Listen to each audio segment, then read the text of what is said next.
Ada satu sistem yang saya bikin fast track, bikin lebih cepat gitu. Ini sebetulnya rahasianya SAS nih. Jadi setelah kontrak saya langsung construction drawing. Apa sih seorang founder itu? Founder itu saya menyiapkan pondasi benar-benar. Pondasi ini ibaratnya sebuah tanah gitu, sebuah lahan yang subur. Nah saya harus membuat dia subur. Subur tuh artinya semua perangkatnya baik. Ini supaya apa? Semua tanaman yang di atasnya itu berkembang dengan baik gitu. Tapi kalau lahan ini udah subur, kapan pindah ke lain-lain yang belum tentu subur gitu. Buat saya nggak khawatir gitu. Dia misalnya resign atau apa, dia akan rasakan gitu. Artinya boleh nggak Pak, kalau gambar yang di depan nggak usah terlalu lengkap, nggak usah terlalu detail. Kan ntar juga berubah. Nggak bisa. Keberuntungan saya dididik langsung oleh beliau. Saya bersyukur saya melihatnya bukan hanya sebagai mentor, tapi orang tua.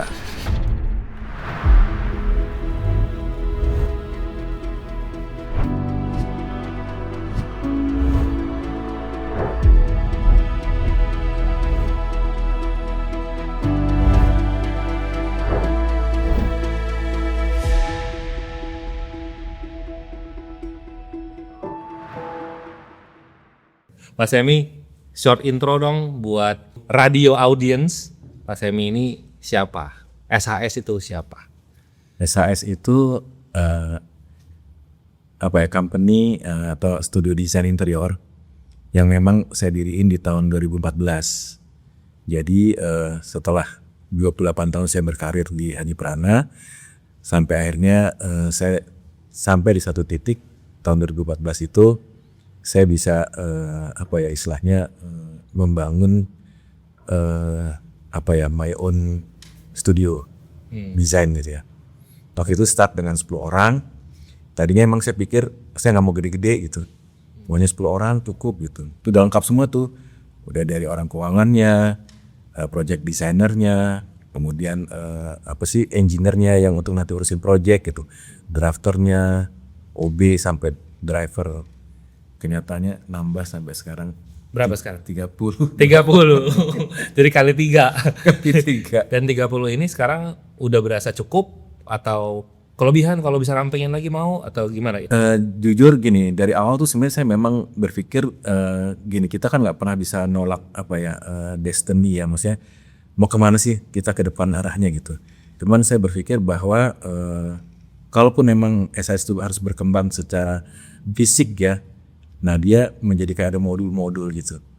Waktu itu saya sempat hitung kurang lebih 25 orang gitu. Jadi bukan satu company atau satu studio desain yang menjadi besar sampai katalah bahkan 50, 60. Saya udah ngebayangin karena pengalaman saya di Hadiprana kayaknya akan susah gitu untuk di manage dengan cara yang saya mau kembangkan itu. Oke. Kalau kemarin di Hadiprana itu 28 tahun itu pensiun, memang sudah umurnya apa memang kayaknya gue udah cukup apa gimana tuh ya Pak? Pensiun. Jadi memang Hadiprana itu mengikuti peraturan pemerintah. Oke. Atau peraturan pemerintah sekarang umur berapa, tapi pada waktu saya 2014 itu peraturan pemerintah di usia kita 55 tahun kita berhak untuk menerima pension fee sebetulnya. Bahwa bekerja lagi atau tidak itu biasanya kebijakan antara kita dengan company gitu. Waktu itu saya pikir itu saya pakai untuk titik saatnya saya pindah lah gitu artinya untuk bisa lepas dari Hadiprana gitu. Oke. Dengan 28 tahun di Hadiprana itu nilai apa yang Bapak bawa ke sekarang ya Pak Semi? Waduh. Gini, saya di Hadiprana itu masuk tahun 86. Fresh graduate tuh, baru lulus, saya lulus bulan Maret. Nah, tapi saya nggak mau langsung kerja. Kebetulan biasa kalau kuliah kan kita masih sempat ngobjek tuh, punya uang dari hasil objekan. Saya nggak mau langsung kerja, keliling-keliling dulu gitu. Baru Juli saya lamar dan masuk di Hadiprana gitu. Oke. Nah, jadi pada waktu tahun 86 itu founder Hadiprana tuh, Pak Hendra Hadiprana masih aktif banget. Oke. Dan itu menjadi sebuah katakanlah keberuntungan saya bahwa saya menjadi katakanlah murid langsung beliau gitu. Dididik langsung oleh beliau dengan dengan berbagai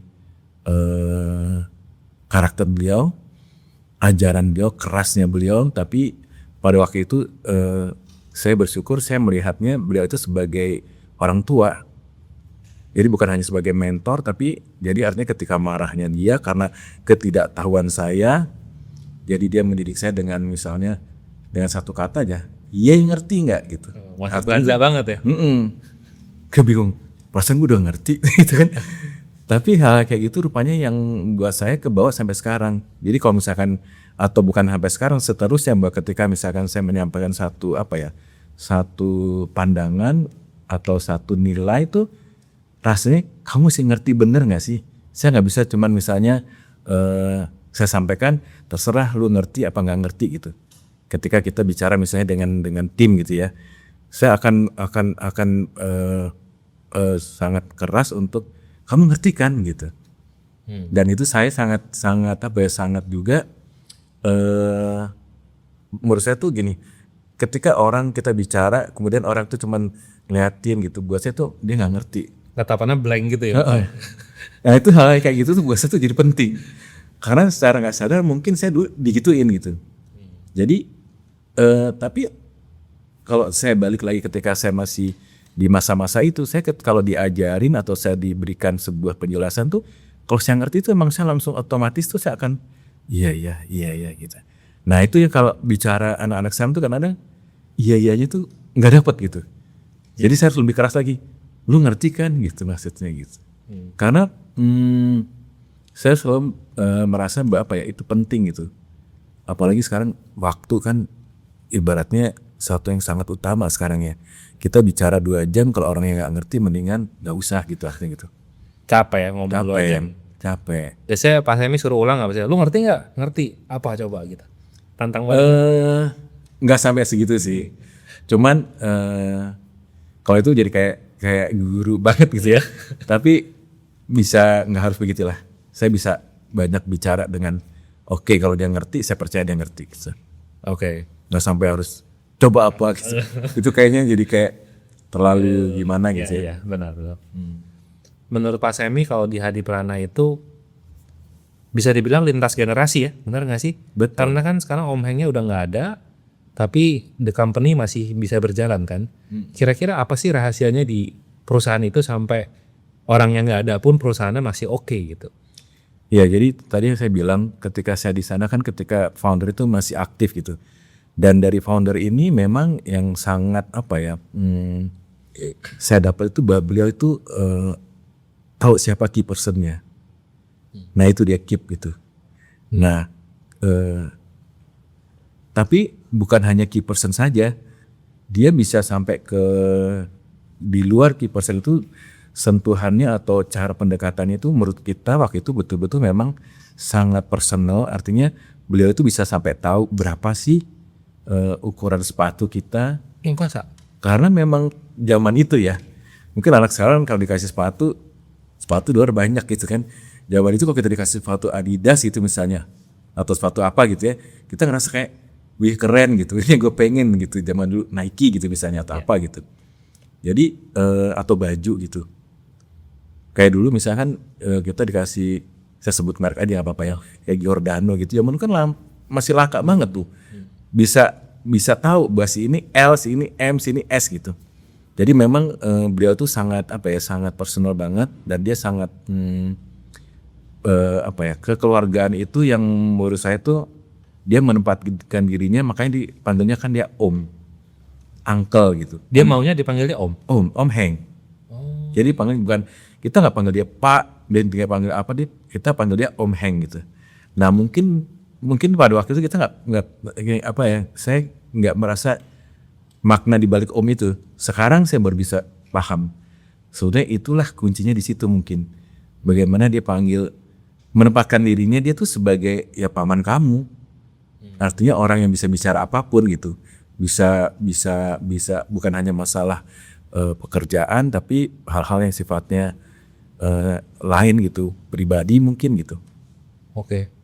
Contoh misalnya, ketika kita masih pacaran nih, punya pacar, dia nggak akan panggil untuk diketemuin sama dia. Tapi begitu dia dengar bahwa kita udah mau tunangan nih, atau kita udah tunangan, nah dia panggil kita, artinya dia undang tunangan kita, diajak makan. Oh, Nah dari situ, dicek tuh. dari situ dia ya ngobrol, tapi sebenarnya di situ penting banget karena dia memang tahu bahwa anaknya dia ini harus mempunyai pendamping yang tepat gitu. Kaitannya sebetulnya bukan hanya masalah pribadi tapi kelangsungan kita di sana. Ya. Nah itu yang membuat secara nggak sadar menurut saya mungkin sekarang ya itulah yang membuat apa ya bukan hanya guyup tapi kekeluargaan yang dalam gitu loh. Jadi pekerjaan itu bukan sesuatu yang menjadi harus gua kerjain atau sekedar tanggung jawab tapi relationshipnya itu benar-benar kayak rumah aja kayak keluarga besar aja gitu. Pernah nggak ada yang bawa tunangan di situ ketemuin Om Heng, terus akhirnya jadi nggak jadi gara-gara diomongin Om Heng? Nggak ada, Nggak ada. nggak ada. Aman artinya ya. Aman. Oke, jadi mulai sekarang panggil saya Om, oke? Tuh, Om itu memang dia di kantor saya nggak bisa dipanggil Om. Oh nggak bisa, kenapa? Nggak bisa. Kayaknya nggak pantas. Jadi memang untuk dipanggil Om juga harus Uncle Sam kan sih gitu. Uncle Sam. nggak bisa. Itu udah patennya almarhum Om Heng. Ya. Saya juga dengar kan dulu Pak Sam tuh di sana selain desain pernah ditaruh di divisi build juga dan pernah juga di urusan produk ya. Betul. Nah itu kan menurut saya benar-benar beda disiplin banget tuh. Itu bagaimana Pak Semi menempatkan diri di 3 bidang itu ya dengan cara yang berbeda itu? Ya jadi justru ini sebuah keberuntungan saya yang luar biasa. Artinya gini, sebetulnya kalau kita lihat project itu kan prosesnya desain, ya kan? Kemudian dilaksanakan gitu. Kemudian di dalam desain itu aja ada produknya gitu. Nah ini yang menurut saya tuh menjadi apa ya? Saya bisa melihat atau proses sebuah project itu secara utuh gitu, bukan hanya jadi kayak misalnya gini, Hadi Prana itu sebetulnya dari awal itu ketika saya masuk tahun 86 itu bisa dibilang 100% atau mayoritas design and build pada waktu itu. Oh, Bapak dasarnya dari situ? Betul. Kalau nggak salah tahun 88 itu ada satu proyek besar yaitu di Hotel Intercon Jimbaran. Nah itu based on design fee services gitu. Jadi setelah itu ke 90 ke atas mulai desain. Artinya menerima proyek-proyek desain fee gitu. Dari mulai proyek-proyek bank, hotel. Jadi secara manajemen juga mereka yang tadinya kekeluargaan sudah mulai bahkan meng-hire semacam konsultan sistem gitu untuk manajemen untuk mengarah kepada konsultan desain yang profesional, tidak murni keluarga gitu. Nah dari situ kemudian ya banyak proyek hotel dan sebagainya kita desain NV, desain ya betul based on desain NV aja. Cuman Hadi Prana tuh unik. Kenapa? Karena banyak klien yang gini, design and build-nya Hadi Prana itu bukan untuk karena gerbongnya itu desain, bukan kontraktor. Oke. Jadi orientasinya itu tetap desain untuk mendapatkan desain yang atau memberikan desain yang bagus, yang original, juga kualitasnya tidak dikorbankan. Jadi dia eksis gitu. Oke. Nah artinya masih ada sebetulnya klien-klien yang menghendaki proyeknya dihandle sampai build-nya gitu. Bukan hanya desain aja, itu rumah tinggal loh. Rumah tinggal artinya yang termasuk yang high end gitu ya, premium gitu. Jadi, nah dari sini saya diminta lagi di tahun 2007 itu untuk handle project itu karena project design and build itu masih ada dan masih banyak klien yang melihat bahwa dengan apa yang dikeluarkan itu kan mereka mendapatkan keuntungan waktu yang pasti waktu jadi pendek. Kemudian angka atau harga juga bisa bisa dipertanggungjawab, bisa dilihat lah, bisa direview lah, nggak lamsam gitu karena secara teknis juga bukan berarti misalnya satu pekerjaan dibuat lamsam sekian tapi tetap ada perinciannya sehingga bisa dari Hadi Prana bisa dipertanggungjawabkan gitu. Sangat mudah gitu. Nah dari situ 2007 juga saya kebetulan waktu itu mitra Hadi Prana di Kemang ekspansi. Jadi ada tanah di belakang dibeli, kemudian diperbesar showroom yang di Kemang gitu. Nah, ada satu ide dari Om Eng waktu itu bahwa dia pengen orang yang melihat proyek Hadiprana dan suka dengan barang atau item yang ada di situ itu bisa dibeli di sana. Oke. Jadi Hadiprana produk itu dengan karakternya Hadiprana itu ada di situ. Ketika misalnya dia lihat ke Grand Hyatt waktu itu, oh ini kok bagus, dia suka nih, belinya ada di situ gitu, dikembangkan di situ gitu. Nah saya suruh pegang itu, nah itu juga saya waktu itu buat saya karena kesibukan juga saya harus mulai masuk tuh tim product designer tuh. Jadi ada tim product designer yang untuk kita mengembangkan satu produk lah gitu, satu desain untuk furniture, untuk decorative lighting gitu. Nah ini keberuntungan buat saya yang karena kan kita tahu bahwa handle project itu pasti time managementnya mesti kuat gitu, Ya. nggak hanya desain gitu. Ya. Ya, jadi maksud saya kalau arsitek kan cara mikirnya di gini nih, kalau desainer doang, pas saya di bagian ID kan waktu itu ya. Desainer doang mikirnya kan desain. Kalau design and build kan biasanya yang saya tahu tuh pasti ada compromise. Ntar gue bisa bikinnya nggak ya? Kalau gue nggak bisa bikinnya, desainnya yang gue gampangin deh. Sebenarnya kan gitu kan. Sedangkan Pak Semi ada di dua bidang itu kan. Kemudian ada lagi urusannya Bapak megang produk nih. Nah di produk itu biasanya cara pikirnya gimana sih yang relate ke sini? Apakah supporting? Jadi Bapak udah mikir, oh ntar gue desainnya gini, terbangunnya begini, gue pakai furniture ini udah tahu ya. Apa gimana tuh? Gini, kalau kita ngomong produk dulu ya, produk pakai itu, jadi ketika saya diminta tanggung jawab untuk pegang, dulu branding namanya Hadiprana Aksen. Jadi waktu itu saya bilang bahwa saya pengen punya toko furniture yang konseptual gitu. Jadi waktu itu saya bekerja sama, jadi gini, kita meng-create beberapa item, tapi kita bikin setting, artinya setting misalnya ruang tamu, ruang tidur, tidak semuanya barang itu dari Hadiprana, dari yang kita desain. Oke. Jadi waktu itu kita kolaborasi dengan beberapa brand lain. Oke, masukin ke showroom. Ke showroom. Lampu juga begitu. Jadi kalau ketika saya pegang di Hadiprana Aksen itu konsepnya itu yang saya bawa. Artinya saya pengen ketika orang lihat di situ bahwa sebetulnya gini, kita ambil bekerja sama dengan brand yang dari luar ya waktu itu ya. Bahkan brand itu cukup sangat ternama. Saya pinjam karena teman kan semuanya waktu itu. Gue pinjam dong ini, taruh di situ. Ada dari Driade malah waktu itu.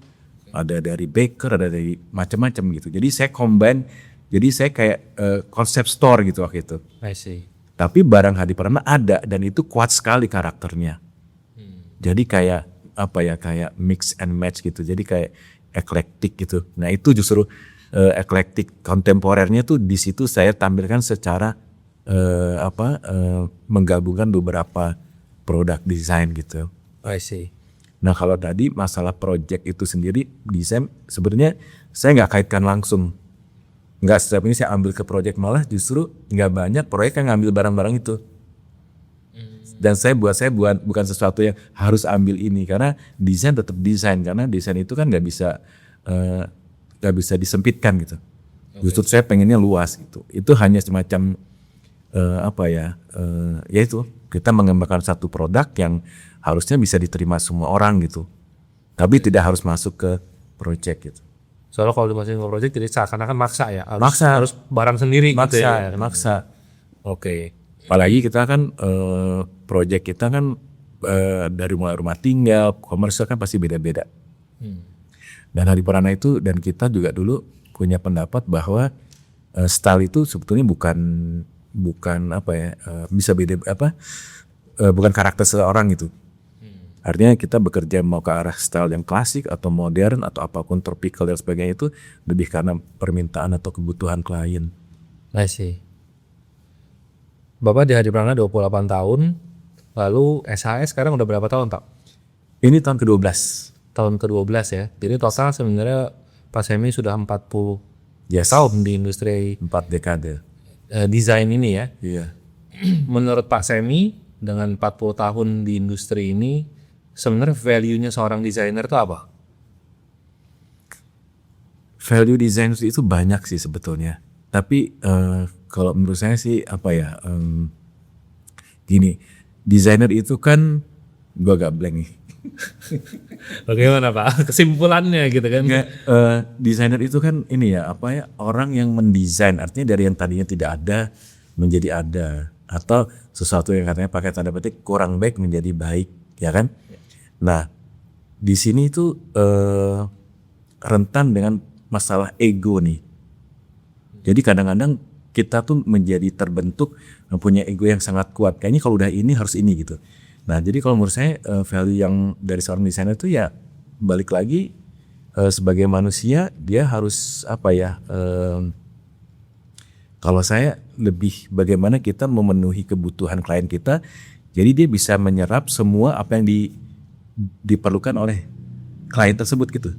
Untuk itu dia harus bisa menerima apa ya masukan, dia harus punya jiwa yang open mind, dia harus bisa merendahkan dirinya untuk bisa menyerap kemauan klien gitu. Itu yang menurut saya sih yang paling utama gitu. Karena desainer itu kan nggak jalan sendiri sebetulnya. Tujuannya kan kita create sesuatu untuk kehidupan atau nilai dari klien kita, quality dari klien kita lebih baik kehidupannya gitu. Nah, untuk bisa mencapai ke sana, kita harus menerima dulu, bisa menerima apa sih sebetulnya yang dibutuhkan gitu. Kita nggak bisa mendirect 100%, itu begini ya, begini gitu. Kadang kebutuhan setiap orang juga beda-beda. Beda-beda. Contoh masalah misalnya ruang pakaian. Nah, ini yang selalu kadang-kadang di proyek itu terjadi nih. Kalau kita ketemu, selalu ruang pakaian itu kekecilan. Karena sebenarnya space itu kan dibuat oleh arsitek kan, kita interior masukkan. Nah, memang ada sebuah pendapat gini, ya kita mengajarkan klien kita untuk jangan banyakkan baju itu. Kalau udah sudah mencukupi pakaian di lemari itu bisa Regenerasi. diregenerasi istilahnya gitu kan. Nah, tapi kan nggak semua orang bisa kayak gitu. Iya. Jadi artinya Sayang kan, apalagi orang tua mama saya suruh buang baju nggak bisa Pak. Nah, artinya kan kita nggak bisa seego itu kan. Iya. Tapi kadang-kadang ada yang nggak bisa karena gue mesti ngajarin, kita mesti gitu. Itu sebuah pendapat aja gitu. Nah, tapi kalau kita interior tuh karena bukan kadang menurut saya lebih harus bisa menerima hal itu, mencari jalan keluar bagaimana gitu. Jadi kayak apa ya, harus merendahkan dirinya pakai tanda petik untuk bisa mengabsorb semua kebutuhan atau mencerna semua kebutuhan dari klien kita. Percuma rumahnya bagus, kita semua senang, tapi sebenarnya kliennya, sebenarnya kekecilan nih buat gue nih gitu. Karena yang pakai dia. Pakai dia gitu. Nah, itu jadi kalau bicara value designers ya dia harus menjadi seorang yang menempatkan dirinya tuh bukan di atas sebetulnya. Tapi menempatkan dirinya tuh bisa di antara, karena dia harus menjadi orang yang super fleksibel, nggak boleh kaku gitu. Jadi kalau pertanyaan saya yang berikutnya adalah yang menentukan umur panjang seorang desainer, umur panjang artinya karirnya sebagai desainer adalah yaitu dia harus bisa di tengah-tengah ya. Betul. Nggak boleh terlalu tinggi ya. Tapi ada, kalau itu ada ini lagi, saya berpikir mengenai apa ya, sesuatu yang murni dan sesuatu yang otentik gitu. Jadi tadi kan bagaimana seorang desainer atau arsitek bisa berumur panjang gitu kan. Iya. Kalau kita merujuk, ini saya coba mencoba menganalisa, kita merujuk kepada orang-orang yang berhasil punya nama di dalam dunia desain, arsitektur maupun interior. Ada satu kemurnian gitu, ada satu otentik gitu. Jadi artinya ada kejujuran atau apapun yang itu hanya punya dia gitu. Ciri khas maksudnya. Mungkin bisa menjadi ciri khas, tapi secara karakter, secara pribadi sangat sangat genuine gitu, sangat murni gitu. Ini kepribadian orangnya ya? Orangnya, oke. arsiteknya nih, orangnya nih, interiornya nih ini. Oke. Nah, itu yang menurut saya tuh akhirnya membedakan seorang arsitek atau desainer itu bisa berumur panjang tadi itu. Kan pertanyaannya itu tadi kan. Betul. Jadi selain dia bisa menempatkan diri secara fleksibel mungkin, tapi sebetulnya ada unsur yang sangat kuat tuh kenapa dia bisa berbeda gitu. Nah, berbedanya tuh sebetulnya bukan aneh-aneh. Secara pribadi dia sangat humble misalnya. Kemudian dia orangnya sangat, kalau kita lihat nggak neko-neko gitu. Justru orang yang neko-neko tuh kayaknya kalau di dalam dunia apa ya istilahnya, ya sebentar aja gitu. Oke. Yang terlalu dibuat dia maunya Lebay. iya gitu. Tapi orang yang benar-benar murni yang punya otentik gitu, Dan niatannya emang tulus membantu klien mungkin gitu kali ya. betul. Lebih ke sana gitu. Nah itu kan juga value tuh, Iya. Bukan untuk dirinya tapi bukan untuk dirinya. kliennya ya. Kita sebut aja arsitek terkenal misalnya kayak Tado Ando atau Kengo Kuma atau bahkan teman-teman arsitek kita di sini yang begitu kuat karakternya. Kemurnian itu ketangkep gitu. Di luar otentiknya ya. Iya. Tapi kemurnian dia sebagai pribadi itu kuat sekali gitu. Bahkan Pak Hadi Pranowo menurut saya juga karena dia mempunyai itu gitu. Makanya dia bisa lintas generasi, bisa panjang. Ada satu nilai yang dia pertahankan secara ya dia di situ gitu. Oke. Nggak mencoba mencari apa-apa gitu. Oke. Kayaknya gitu. Kalau di industri kreatif nih, ya kita sering dengar lah ya orang masuk kerja kantor, belajar, udah pintar, keluar, gitu kan. Jadi kantor itu menjadi akademi, tempat belajar. Nah si bos-bosnya ini pemilik perusahaannya pada capek gitu kan. Lalu kan saya sering dengar juga teman-teman saya, gue males lah ngajarin anak-anak lah, ntar juga sebentaran keluar. Tapi yang saya dengar kalau di Pak Semi ini, Pak Semi di SHS sangat royal berbagi katanya. Nah saya pengen tahu pemikirannya Pak Semi bagaimana? Sebenarnya sih praktis banget sih. Artinya kalau saya punya tim yang pintar-pintar, kan saya lebih enteng kerjaan saya. Oke. Itu paling sederhana, paling simpel gitu. Jadi justru saya selain kalau sekarang posisi saya ingin membagikan ilmu saya artinya gitu. Saya ingin share semua apa yang saya punya, gitu, apa yang saya dapat dulu gitu. Dimana saya dapat pun bukan dari saya, kebanyakan juga dari orang lain gitu. Apa yang saya dapat dari orang lain. Jadi waktunya saya untuk berbagi. Tapi sebetulnya yang tadi saya bilang itu, ketika dari awal pun, dari ketika saya masih di Hadi Pranowo, saya masih muda pun, itu yang saya pikirkan bahwa kalau tim saya kuat gitu. Dan menurut saya orang itu bisa diajarin gitu. Jadi karena kan gini, yang kita ajarin itu kan sebetulnya hal-hal yang sifatnya basic banget gitu. Kalau soal ilmu desain kan berkembang terus. Betul. Misalnya kita ajarin satu rahasia bagusnya begini nih, tempat ini bagusnya ini. Ya nanti kan udah berubah lagi. Jadi itu kan justru mungkin kita akan terus inovatif gitu, mencari lagi sesuatu yang baru lagi. Tapi yang kita bagikan itu sebenarnya ada hal, kalau saya lebih kayak keteguhan gitu. Bahwa kalau kita mendesain itu lebih kayak godaannya itu banyak gitu. Godaannya itu saya sering bilang kalau di kantor, godaan kamu tuh diri kamu sendiri ketika kita mendesain. Karena sekarang kan banyak pakai SketchUp tuh. Nah itu tuh. Karena harus pakai SketchUp semuanya, jadi ya udah lu pasrahin sama si SketchUp itu. Jadi artinya desainnya akan coba lepas gitu. Lepas dulu ketika mendesain, dia duduk, dia lihat gue maunya gini, baru kerjain. Tapi kalau begini sambil kerja, sambil mendesain itu menurut saya dia akan mengerucut gitu, akan menjadi tidak luas gitu. Iya. Ya, terbatas ya karena kan Terbatas. Kalau dulu tuh zaman saya masih pakai mesin gambar Mutoh tuh. Makanya kalau lihat di proyek-proyek tahun lalu dulu itu banyak bangunan atap maupun dinding itu yang miring 45 derajat. Kuncinya di situ. Bener. Nah, dulu sekarang saya melihat itu bahwa ini anak-anak yang pintar SketchUp atau SketchUp itu punya satu handicap untuk dia terjebak di situ gitu. karena SketchUp susah kalau mau bikin yang kayak begitu misalnya. Nggak bisa, jadi terbatas dia. Tapi sekarang terbantu sama AI ya. Dengan SketchUp keluarnya lebih bagus daripada kalau diselesaikan pakai SketchUp. SketchUp. Bagus tuh pengertiannya lebih luas gitu. Itu kan desain itu kan sebenarnya tidak kaku kan. Betul. Secara bentuk maupun secara visual, secara visi gitu. Pak Semi kan 3 tahun di Hadi Pranowo itu 30 tahun ya, 30 tahun di Hadi Pranowo itu kan 28 tahun lah. Itu kan pasti sudah ada pakem-pakemnya ya yang ada di sana. Mungkin ada peraturannya begini, cara kerja gini dan lain-lain. Itu kan pasti nggak bisa diapa-apain kan saat di sana.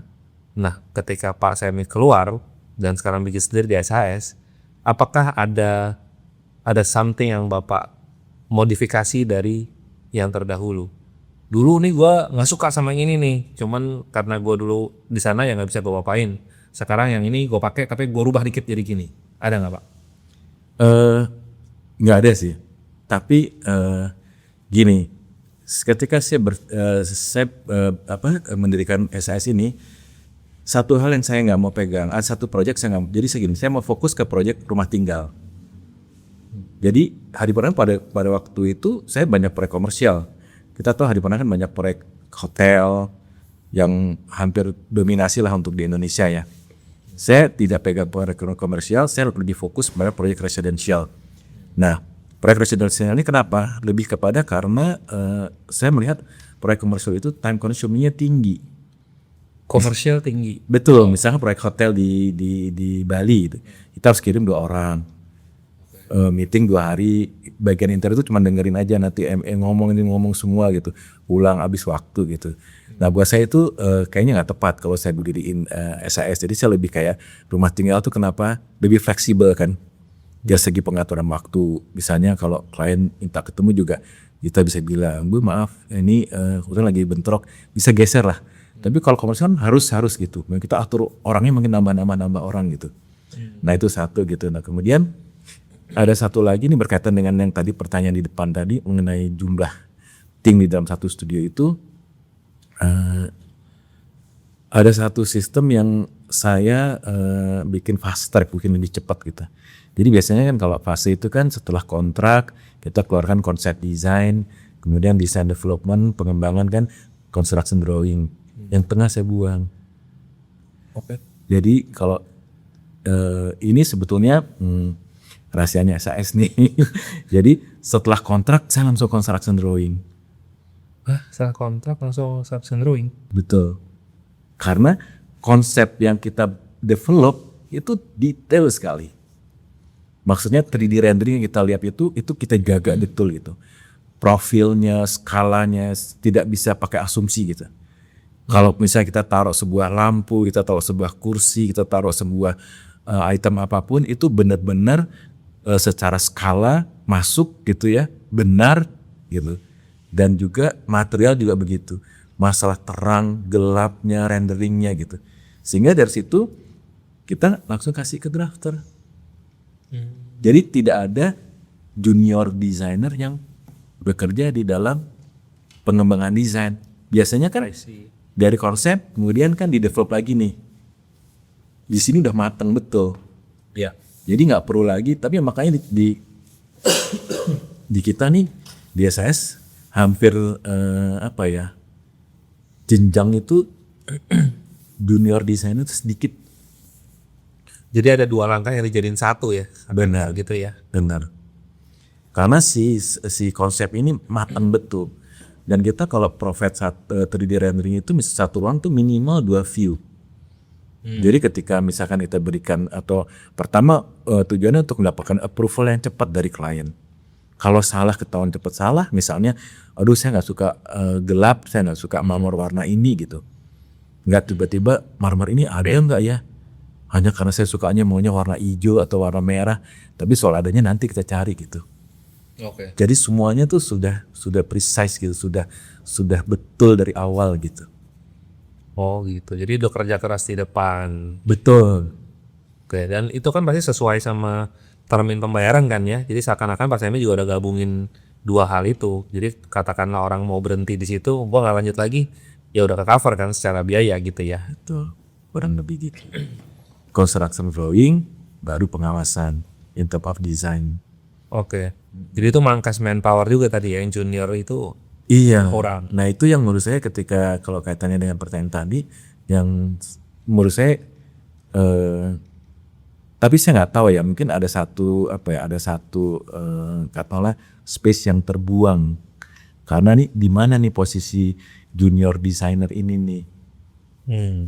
Sebetulnya kan posisinya dalam konteks sebuah proyek itu dia ada di situ sebetulnya.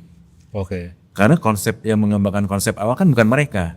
Pasti prinsipal kan, ini gini-gini. Nah, kemudian dikembangkan detailnya bertampak, peruangan oleh si tim junior designer ini untuk kemudian masuk ke gambar kerja gitu. Sekarang hilang. hilang. Artinya Pak Semi malas sama junior designer. Gua hilangin aja langkahnya kita ya. Tapi bukan berarti di SS nggak ada junior designer, ada. Dia masuknya di sini. Masuknya di sini. Di awal ngikutan. Di awal. Di awal. Saya paksa untuk masuk di sini. Paksa bagi tanda petik ya. Bisa supaya dia bisa ngikutin di sini gitu. Dan so far bisa. Pinter aja lebih cepat dong sebenarnya ya. Itu dia yang saya mau. Nah itu dia tuh salah satunya tuh. Artinya buat saya di kantor selalu bilang dari awal dulu, saya nggak pernah lihat umur. Buat saya tuh orang yang misalnya kita ada 5 orang atau 4 orang, udah kerja 10 tahun, 10 tahun, 10 tahun, 10 tahun gitu. Belum tentu 4-4-nya tuh punya kapasitas yang sama. Bisa aja yang baru 2 tahun lebih besar kapasitasnya. Kalau buku tuh lebih tebal gitu. Kalau buku tuh, kalau kita minta bukunya tuh, wah bukunya udah ganti buku kedua, ketiga. Sementara saya bukunya cuma 2 lembar. Sama-sama dikasih buku yang sama tuh. Makanya di kantor buat saya, kalau lu kuat, lu maju, lu pintar ini cepat. Bisa kelihatan kan? Tim kita di SAS. Kelihatan juniornya langsung saya angkat. Karena buat saya gak ada beret. Semua kembali kepada kalian masing-masing. Kalian bisa maju. Tapi harus menguasai ya yang basic itulah yang mungkin lebih kayak rumusan. Saya melihat seorang ini, lu bisa nih, enggak nih, ini kurangnya di sini, kamu gitu. Karena ada tim yang kita coba masukin ke proyek, kemudian saya tarik lagi gitu, karena wah ini nggak bisa ini gitu. Begitu dia ketemu klien, dia ngomongnya, waduh nggak bisa nih, saya tarik lagi gitu. Kayak gitu-gitu. Nah ngomong-ngomongin orang, kita main game sedikit nih Pak. Siap. Ini saya kasih Pak, ada 3 pilihan nih. Bapak kalau nyari tim, recruiting, ini yang mana yang Bapak prioritaskan? Boleh diangkat ntar pilihannya. Itu utama. Boleh kasih tahu kenapa Pak? Gini, saya kalau interview orang atau saya cari orang tuh, buat saya orang tuh pertama harus baik ya. Baik hatinya gitu. Dan itu baik hati itu bisa kita rasakan kok. Bisa kita kan oleh Tuhan diberikan banyak perangkat gitu, punya akal, punya budi, punya sense oh gue cocok nih atau ini anak gitu. Jadi baik tapi nggak cukup, harus pintar. Oke. Kalau baik kita nggak nyari capek nanti. Ini harus pintar. Harus pintar juga, tetap. Harus pintar gitu. Artinya itu kan lebih ke karakter ya. Ya kemudian kalau skill pasti bisa diajarin. Tapi skill ini bukan berarti saya abaikan, tapi lebih kayak gini. Kalau misalkan dia dibutuhkan di dalam skill ini, karena gini saya melihat semua temen atau semua tim itu bisa maju kok. Cuman orang itu harus tahu di mana kekuatan dia, di mana kelemahan dia. Misalnya kita sama-sama lulus dari desain interior sebuah institusi pendidikan yang sama, tapi yang satu kuatnya di time management, di project management, sebagai engineer. Saya bilang, kamu bisa tinggi, bisa hebat, bisa kuat. Sebaliknya juga gitu, yang kuat di desain gitu. Tapi dia nggak begitu suka ketemu orang dan sebagainya. Buat saya itu nggak ada masalah. Jadi tinggal bagaimana kita menempatkan masing-masing itu. Jadi itu bisa diisi gitu. Nah itu yang saya lihat itu. Sebetulnya saya mau jawab juga way of thinking ya, tapi way of thinking itu kita di kantor kan pastinya nggak berdiri masing-masing ya. Kita harus banyak dialog, banyak ngobrol, kita banyak sharing. Kita juga bisa bisa masuk ke hal-hal yang sifatnya pribadi. Jadi untuk membaca situasi-situasi pribadi yang bersangkutan gitu. Apa sih sebenarnya isi kepalanya nih anak mengenai respon ini gitu. Nah, itu bisa dibangun bareng-bareng gitu. Memang kalau karakter tuh agak susah ya kalau udah salah dari awal ya. Jadi Pak Semi bisa membaca karakter itu secepat itu nggak? Misalnya pas interview cukup sekali atau interview 2 kali? Kalau interview saya tanya semua tuh, orang tuanya, ayah ibunya, kakak-kakaknya, pandangan dia dan sebagainya. Kenapa dia ambil sekolah interior atau arsitek gitu. Kemudian impiannya dia apa. Misalnya dibilang pasti dia akan klise banget sih jawabannya. Misalnya dia mau apa namanya jadi, tapi kebanyakan sebenarnya mereka masih cari-cari gitu. Kalau masih muda pasti gitu ya, buat tahu juga. Dan mungkin satu lagi yang saya juga harus bilang, sebenarnya sebagai founder di SAS itu, saya berpikir gini, saya tuh apa sih seorang founder itu? Founder itu saya menyiapkan pondasi benar-benar. Pondasi ini ibaratnya sebuah tanah gitu, sebuah lahan yang subur. Nah, saya harus membuat dia subur. Subur tuh artinya semua perangkatnya baik. Semua tanahnya, dari sirkulasi udaranya, sirkulasi airnya, itu baik sebaik-baiknya supaya apa? Semua tanaman yang di atasnya itu berkembang dengan baik gitu. Nah, di atas itu udah masing-masing ya kalau bisa pasti di dalam satu lahan ini gitu. Tidak pindah ke lahan lain. Tapi kalau lahan ini udah subur, kapan pindah ke lahan lain yang belum tentu subur gitu loh. Oke. Itu satu hal yang menurut saya penting. Jadi, dan mungkin juga menjawab pertanyaan tadi yang membuat buat saya nggak khawatir gitu. Untuk seseorang untuk misalkan berpikir dia misalnya resign atau apa, dan itu dia akan rasakan gitu. Bagaimana berjuang, semua kan berjuang. Mau sendiri mau bekerja di company kan berjuang. Perjuangan itu tuh mau mudah nggak mudah, sebetulnya di sini tuh sangat mudah.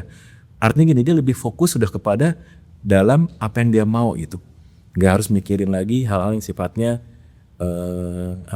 Ya mungkin administratif atau betul, politik.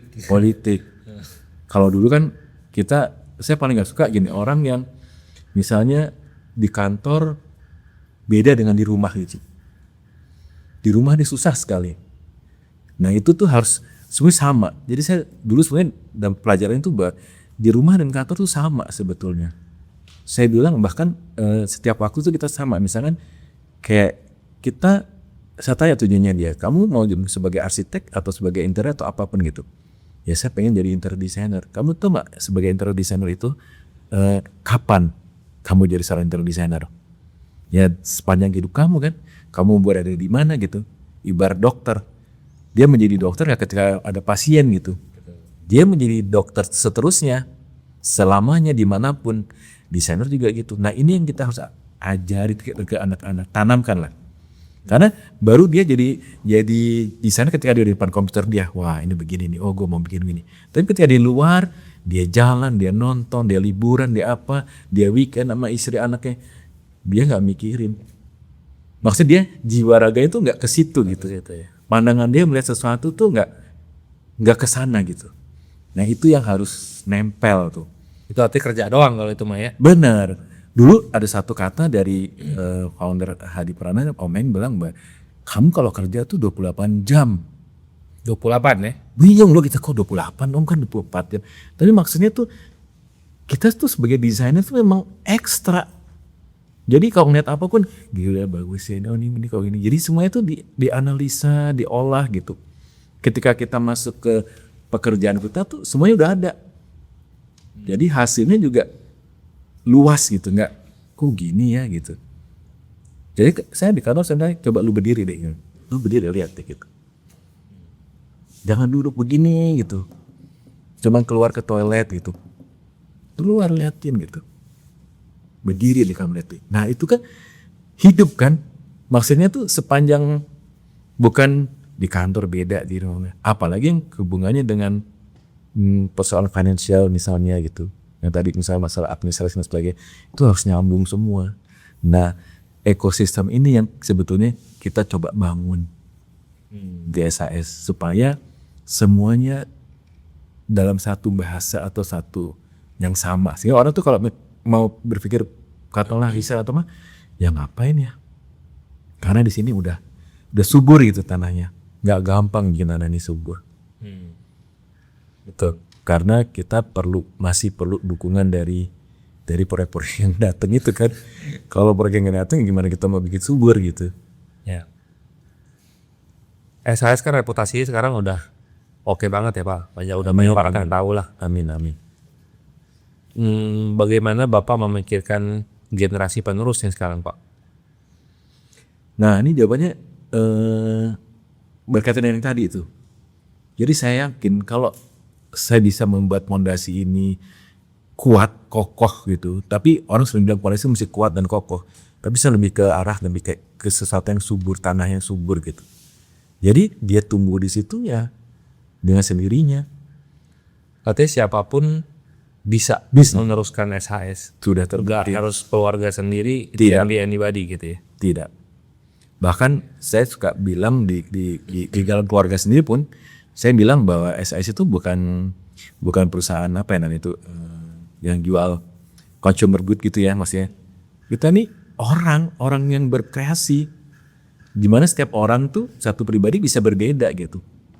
Jadi kalau misalnya anak saya nggak ada yang memang tertarik di situ ya jangan dipaksain. Tapi dalam sebuah company kan pastinya masih bisa ada tempat seperti misalkan ada di bagian operasional, dia bisa memanage hal seperti operasional bukan hanya ke desain. Oke. Tapi saya juga punya pandangan lain bahwa desain itu sebetulnya apa sih akhirnya tuh? Pada akhirnya gitu. Saya pikir masalah taste ya. Jadi yang menjadi kunci itu pada akhirnya masalah taste gitu. Taste dilahirkan atau bisa diasah, Pak? Dua-duanya. Tapi bisa dilahirkan. Ada yang dilahirkan.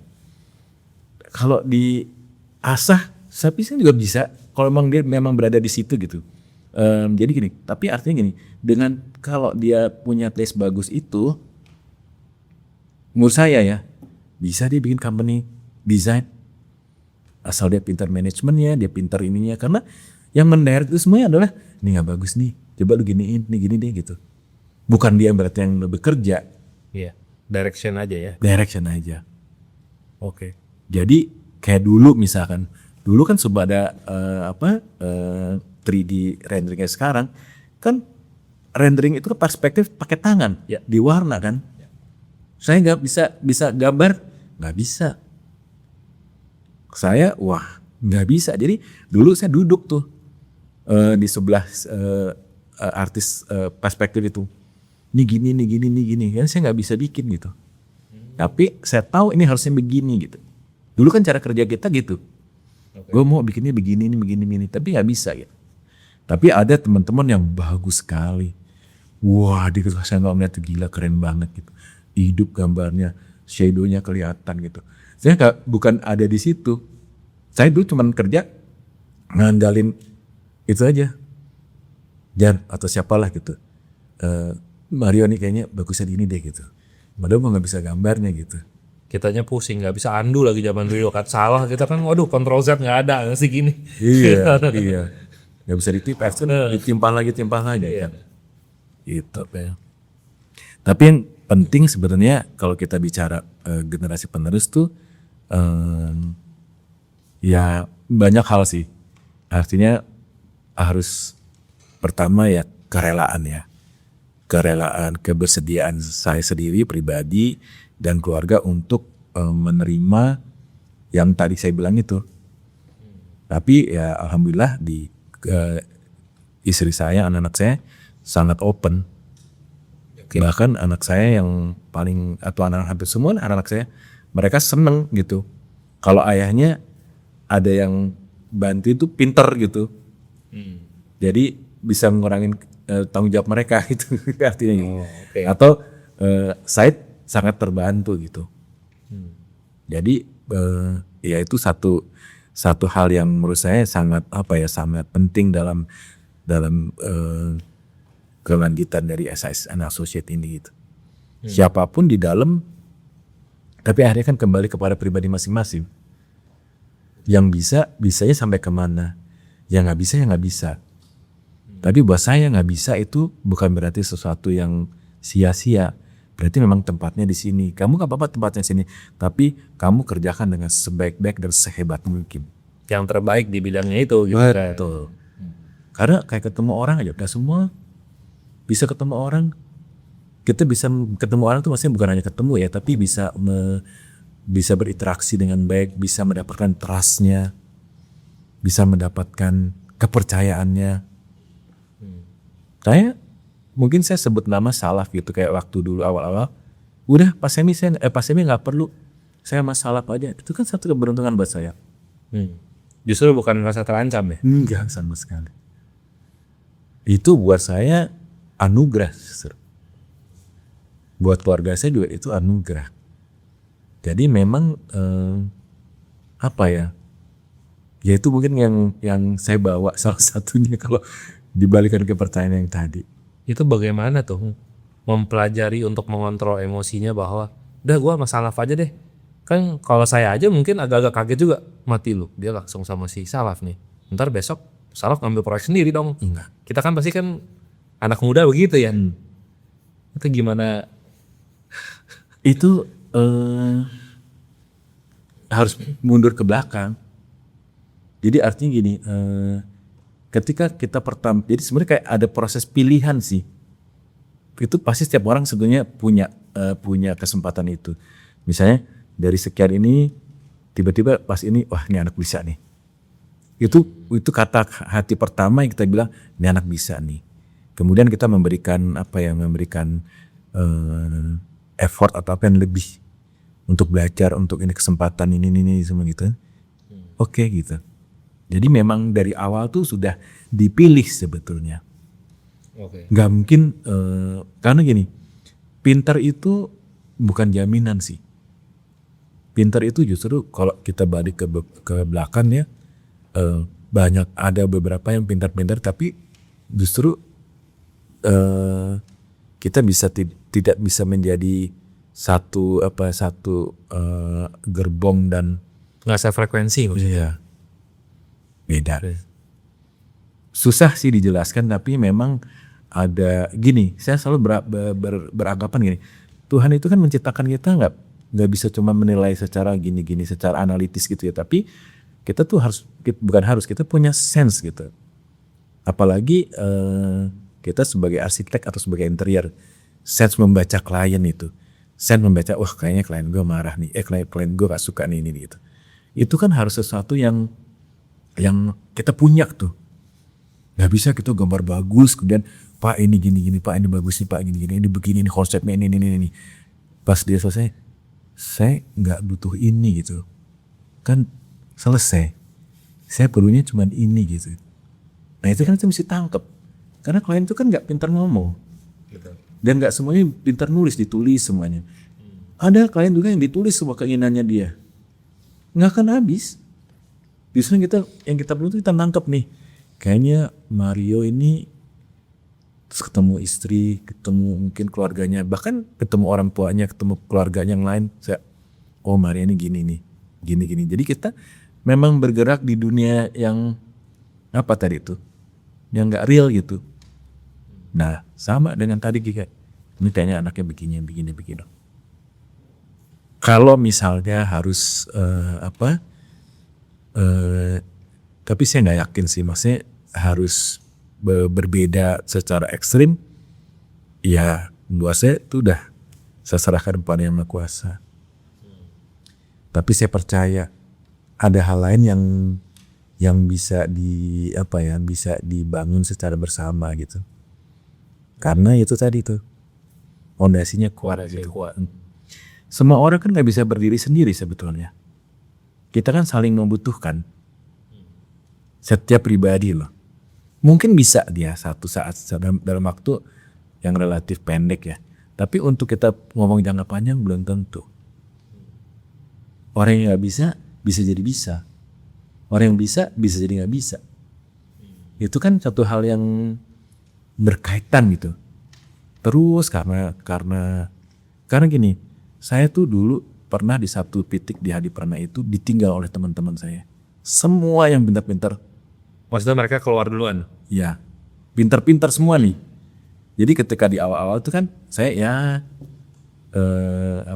secara desain tuh so-so lah gitu. Ditinggal teman yang pintar-pintar itu tuh teman-teman itu. Tapi karena keadaan yang begitu memaksa, pada saat itu juga ada tender desain, menang kita. Itu benar saya dengan tim yang tersisa itu. Jadi artinya kan situasi itu bisa membuat menjadi dibalik kita. Yang dari atas kertas kayaknya wah kalah nih kita nih, timnya nggak kuat nih sekarang nih, menang tender desain waktu itu hotel gitu.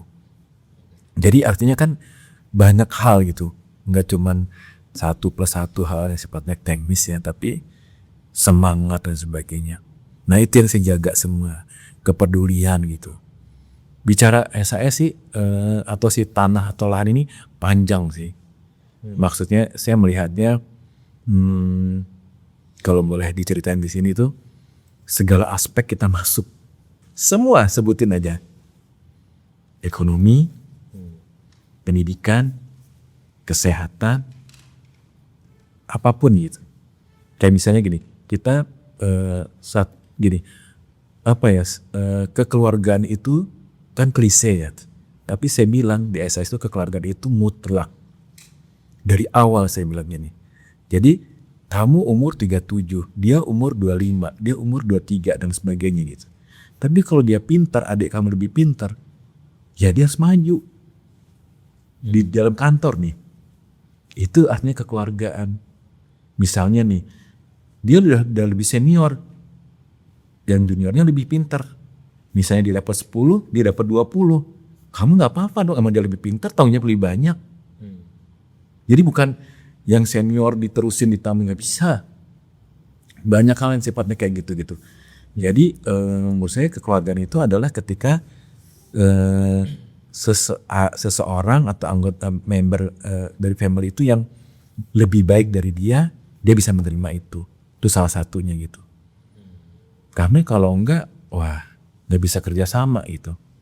Dia harus tahu kekurangan dia, kelemahannya dia di situ. Nah kemudian juga, ya kalau soal di luar itu kita tahu lah bahwa kayak mungkin kalau orang bilang kalau mau kaya jangan jadi arsitek gitu atau jadi interior gitu. Kita bikin kaya dong. Buktinya kaya tuh. Kaya ya. Tapi siapa? Foundernya kan. Nah sekarang foundernya ikhlas gak kamu? Berbagi ke tim ya. Yes. Tapi berbagi itu bukan berbagi keuntungan loh. Portfolio kamu udah bagus, tapi kok lebih dikenal teman kamu yang portfolionya biasa aja? Karena dia lebih sering muncul di media. Mungkin bukan karya kamu yang kurang, tapi cerita di balik layarnya yang belum disampaikan. Saya Mario Wibowo, Architectural Branding Specialist, dan kita bisa bantu kamu untuk membuat marketing blueprint untuk bisa jadi lebih diingat oleh klien-klien kamu.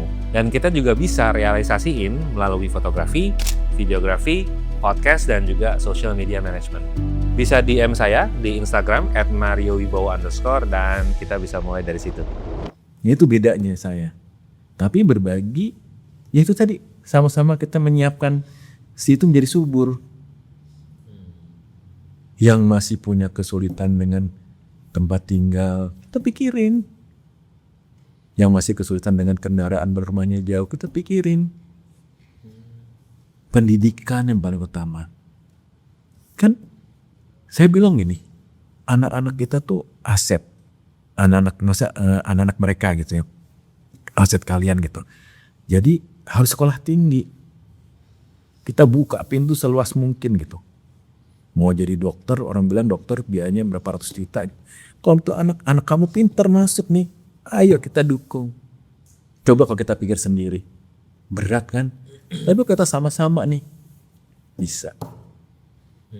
Jadi itu yang terjadi sebenarnya di SAS gitu. Sebenarnya saya nggak mau ngomong ini karena kesannya mungkin bisa dipandang lain ya oleh audiens, tapi ya saya harus cerita karena sebetulnya itulah SAS. Kekeluargaan ini yang tadi orang bilang klise, tapi menurut saya justru menjadi kunci ketika semua orang terikat tuh karena rasa keluarga itu. Nah kalau ditanya, kalau sekarang orang bilang SAS family itu is not semi family. Okay. Mereka. Nah itu yang menurut saya tuh keberhasilan saya sekarang gitu. Mereka bilang kalau SAS family itu is not founder family-nya gitu. Tapi mereka gitu. Wow, itu really something ya. Banget. Ya itu karena si lahan ini mesti subur gitu. Jadi kalau bicara tadi berbaginya itu memang bukan hanya berbagi rela melihat dia maju atau enggak, percaya gitu. Karena keterikatan itu adalah dia bukan ke saya lagi, tapi kepada yang lain, kepada adik-adiknya gitu. Nah tadi kan Pak Semi ngomong kekeluargaan nih ya. Tapi saya dengar-dengar Pak Semi sering banget ngomel-ngomel sama tim katanya. Justru karena kekeluargaan itu. Gitu ya? Enggak, kalau itu gini, lebih kepada ya yang tadi itu. Ketika saya memberikan sebuah penjelasan atau pandangan itu, saya tuh memang punya punya tuntutan gitu. Kamu ngerti itu. Kalau kamu nggak ngerti, gue nggak apa-apa ajarin lagi gitu. Kita duduk lagi sejam lagi 2 jam nggak apa-apa gitu. Tapi saya nggak rela kayaknya kalau keluar dari ruangan saya atau dari meja saya terus nggak ngerti apa-apa. Mana dia gitu. itu mules kitanya gitu. Terus kemudian pas lagi kan itu berkaitan dengan pasti dengan pekerjaan kan. Pas kita dengar, loh kok gini? Itu lu tadi nggak ngerti gitu. Kan kaitannya tadi kita lihat kerjaannya. Nah tadi ditanya, coba apa maksudnya, bukan itu tujuannya. Tapi impact terhadap kerjaannya dia. Dia nggak ngerti, kalau dia nggak ngerti lagi, ya panggil lagi. Kalau ke vendor gimana Pak? Ngomel juga? Wah kalau ke vendor, jadi gini itu dampak saya dulu di NB tuh. Di NB apa Pak? Design and Build. Oh oke. Saya itu terkenal, jadi gini, saya tuh dulu ngerasa bahwa saya nggak terlalu pintar desain. Maksudnya bukan nggak pintar, tapi kalau desain tuh saya limit gitu. Jadi saya dulu pilih tuh, saya cuma beraninya pegang bank gitu.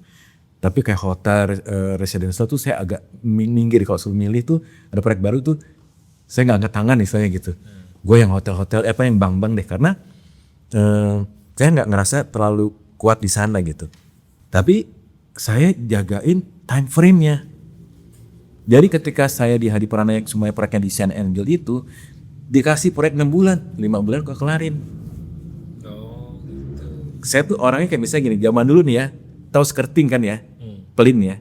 Skirting itu kan zaman dulu kan kayu gitu. Nah kita diajarin tuh, kalau kayu tuh zaman dulu tuh 4 meter gitu. Nah kayu kalau jadi pasang jadi skirting itu, dia dipotong 20 cm sini, 20 cm sini, atau 30. Jadi sebenarnya dari 4 meter hanya 360. Nah itu kan ada QS yang itu kan, estimator kebutuhan pelinnya sekian meter lari gitu, 200 meter lari gitu. Nah itu tuh gue galaknya di situ tuh. Saya lihat banget, ini kok belum datang barangnya. Udah Pak, dia bilang gitu. Udah datang Pak gitu. Berapa gitu? 30 batang. 30 batang langsung cuma berapa meter lari gitu. Nah itu saya keras banget memang kalau di situ. Oke. Lebih ke sebenarnya ya Maksudnya baik lah ya. cepet gitu loh. Dijagain sesatunya gitu. Yang 3 bulan jadi 2,5 bulan.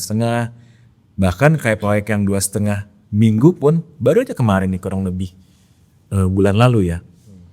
Kita bikin mock up kamar dalam waktu hanya 2,5 minggu saja. Prosesnya desain 1 minggu approve, kemudian saya koordinasi tim kontraktor, padahal bukan desain and build proyeknya. Tapi kontraktor emang sudah terpilih itu saya koordinasin semua, saya kontak orang-orangnya semua yang bisa, semua jadi dari mainconnya nggak bisa pak. Marmer kamu pakai siapa? Ini pakai siapa? Sebenarnya pakai siapa nih mereka? Nah ini marmer pakai ini, dia bilang nggak bisa. Yaudah nggak masalah kan? Kalau saya pakai teman saya kan telepon sini, ya lu bantuin gue gini gitu. Selesai 2,5 minggu. Nah itu buat saya tuh kayak udah makanannya gitu untuk project gitu. Jadi saya tuh nggak cuman desain gitu, memang di dalam hal time management gitu, itu saya ketat banget. Itu keahliannya Pak Semi ya. Kalau kita udah komit, apalagi kita ngasih janji itu, wah itu saya keras banget.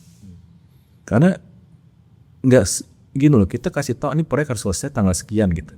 Artinya kita harus keluarkan gambar konsep itu. Kan yang kerja kan banyak banget urusannya. Dan apakah dia betul-betul masuk ke situ? Pasti enggak.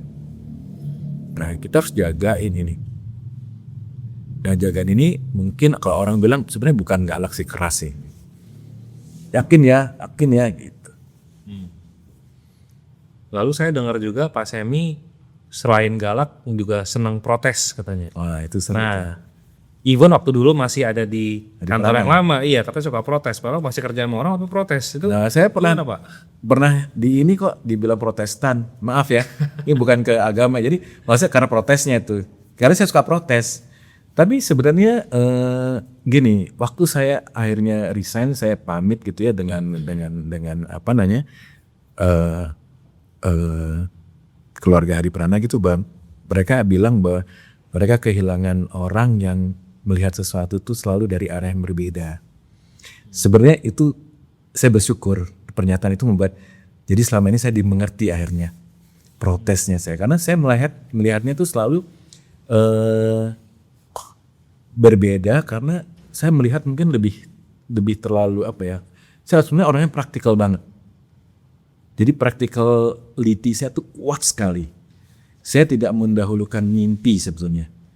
Jadi menurut saya tuh gini, kita kalau segala sesuatunya tuh apa ya, yang sifatnya fungsi, practicality dalam hal fungsi, waktu dan semua itu udah tercapai, soal desain itu atau soal keindahan atau estetika itu akan mengisi terus gitu. Nah itu tuh bukan sesuatu yang terpisah, jadi nempel gitu. Harusnya udah born with, udah dua-duanya itu udah blend gitu. Nah tapi saya tuh utamanya di sini nih, di dalam hal yang sifatnya apa ya, menjaga ini semua gitu. Jadi kayak diusahain kayak segala macam tuh, ya nanti dia pasti akan menjadi dengan berjalannya waktu gitu, akan menjadi pintar gitu dalam desain gitu. Tadi pertanyaannya apa ya? Ya, pertanyaannya kenapa Bapak suka protes? Oh iya sorry. Nah si protes itu tuh karena saya lihat gitu, jadi kayak misalnya saya kasih contoh aja misalnya. Ada karena saya susah kalau nggak cerita contoh kenapanya itu. Misalnya ada satu konsep bikin hotel rumah raja. Ini datangnya dari klien gitu. Presentasi gitu.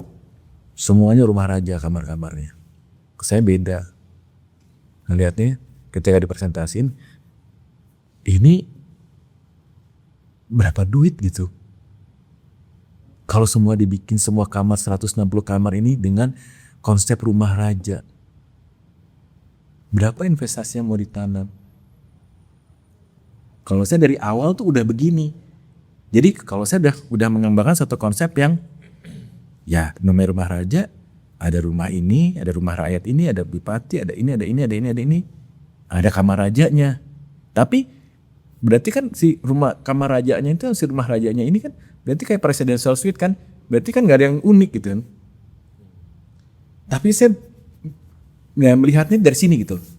Nah itu kan kayak bertentangan dengan harusnya rumah raja itu berkreasi dong. Wah gini. Nah buat saya kayak ngabisin waktu gitu. Nah hal yang kayak gitu tuh memang biasanya jadi kayak selalu berseberangan gitu. Dengan tim desain gitu. Atau kalau ada sebuah pernyataan yang sudah dicetuskan juga saya selalu melihatnya gini. Sebetulnya untuk melindungi sih.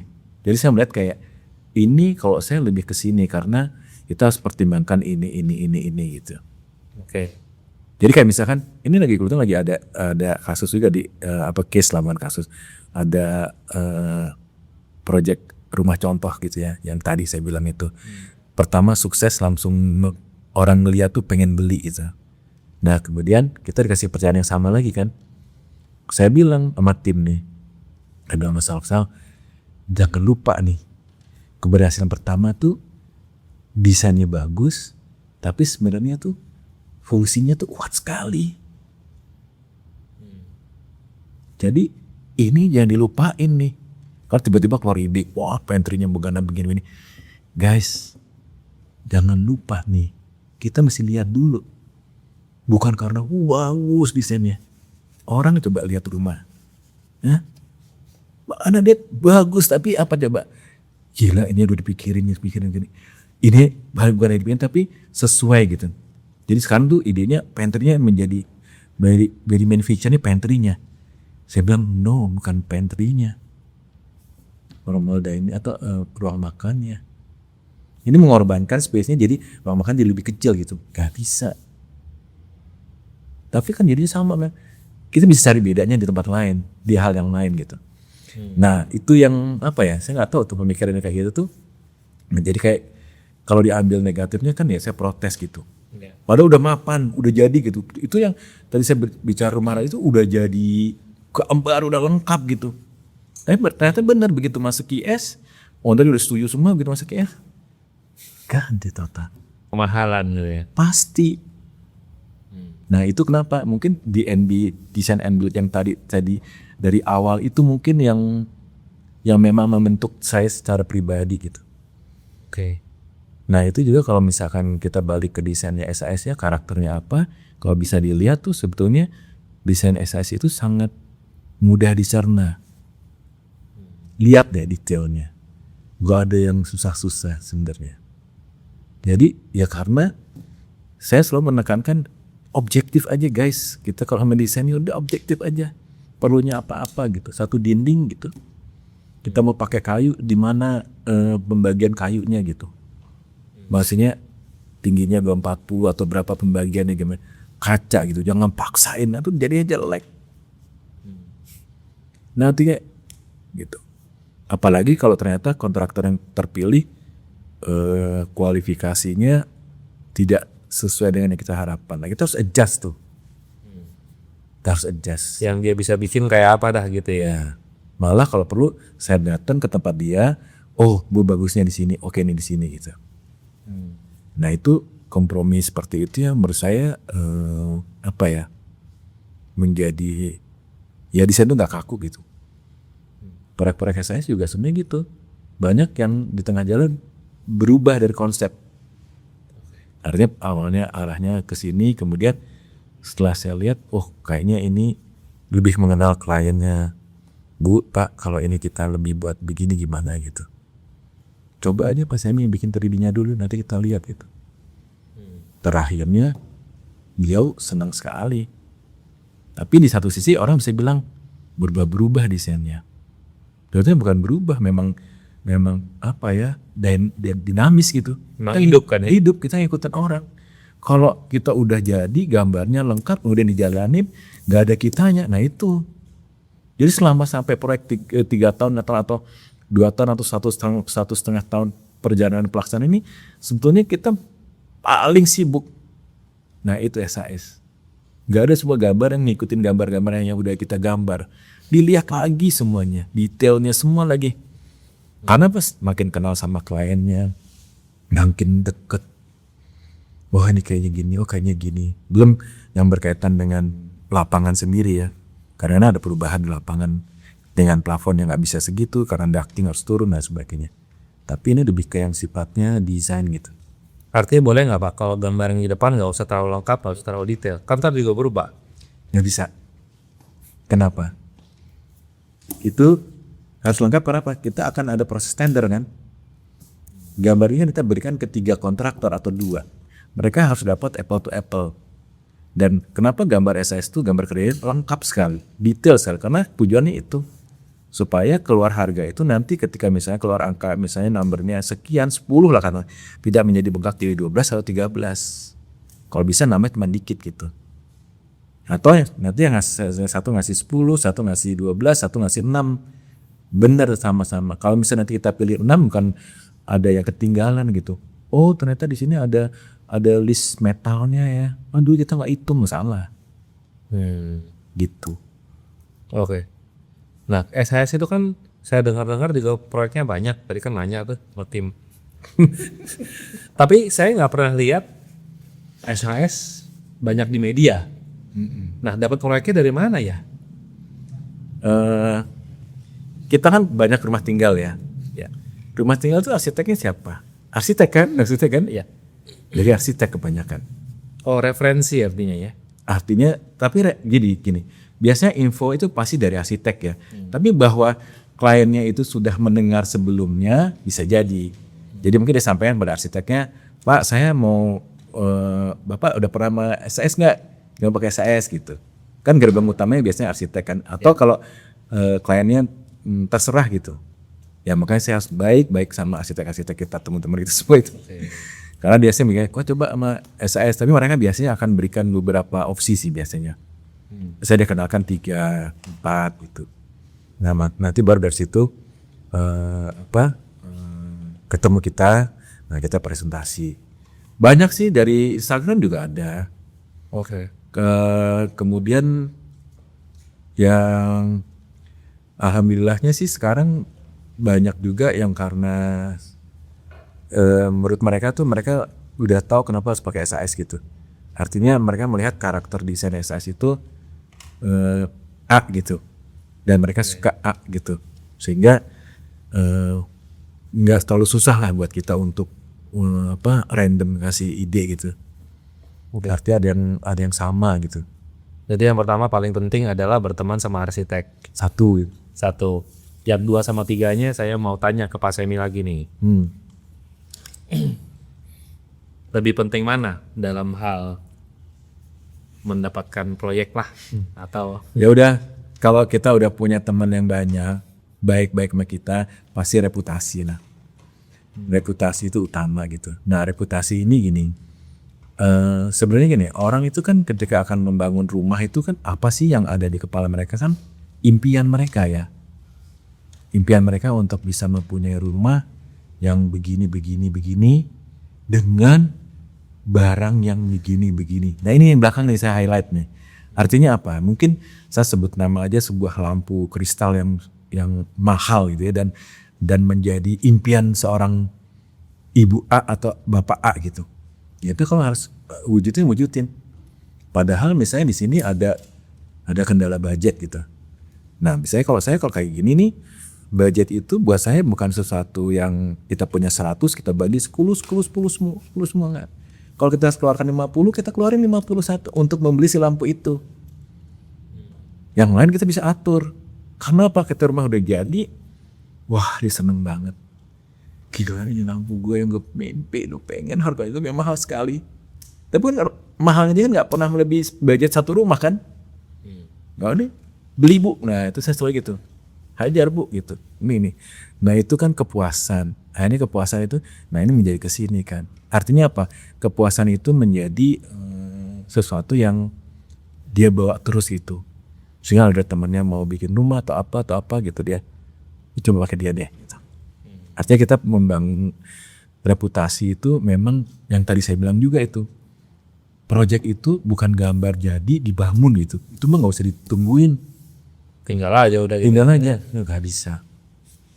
Kita terus-terusan boros dalam menjaga project sampai selesai. Tiap minggu weekly meeting bukan hanya engineer yang datang. Kadang-kadang kita setiap minggu juga kita prinsipal desainer itu diasaskan saya masalah harus datang dan periksa semua dan datang ke workshop periksa marmer semua digelar semua ya kita yang bantu meriksa karena kita nggak mau kecewa bahwa ketika marmer sudah dibeli pasarnya salah atau apa gitu. Jadi kita kawal semua atau bahkan boleh jadi pak nambahnya nggak banyak nih pak atau ini saya usahain nggak nambah pak tapi itu kalau kita gini lebih bagus pak gitu karena hidup Ya.